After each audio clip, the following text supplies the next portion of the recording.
ಮುಖ್ಯ ಅಡಿಗೆಯವ್ರದ್ದು ಮುಖ್ಯ ಶಿಕ್ಷಕರದ್ದು ಜಂಟಿ ಖಾತೆ ಆಗ್ಲೇಬೇಕು.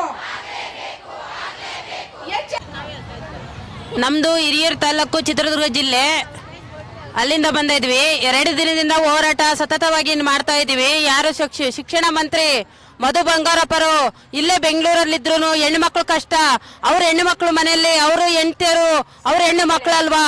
ಇವತ್ತು ಯಾವುದೇ ರೀತಿಯಾಗ್ಲಿ ನಮ್ದು ಸರ್ಕಾರದಿಂದ ಒಂದು ರೀತಿ ಗೌರವದಿಂದ ಬಂದು ಕೇಳೋರಿಲ್ಲ. ಊಟ ಇಲ್ಲ, ನೀರಿಲ್ಲ. ಇವತ್ತು ಯಾವುದೇ ಒಂದು ಸಂದರ್ಭಿಕ ಬಿಸಿ ಊಟದವರು ನಮ್ಮ ತಾಯಂದ್ರು ಅಂತ ಹೇಳಿ ಗೌರವದಿಂದ ಹೇಳ್ತಾರೆ. ಇವತ್ತು ನಮ್ದು ಯಾವುದೇ ಒಂದು ನೋವು ಸಂಕಟಕ್ಕೆ ಈಗ ಶಿಕ್ಷಣ ಮಂತ್ರಿಗಳು ಇವತ್ತು ಬರ್ತಾ ಇಲ್ಲ.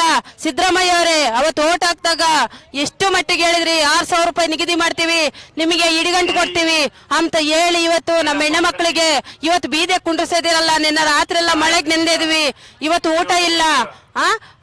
ಅಷ್ಟ್ಲಿಷ್ಟ ಆದ್ರೂ ನೀವು ಬಂದು ನೋಡ್ಕೊಂಡು ಒಂದು ಆಶೀರ್ವಾಸನ ಕೊಟ್ಟು ಕಳಿಸ್ಬೋದಲ್ಲ ಅಂತ ಕೇಳ್ಕೊಂತಾ ಇದ್ವಿ.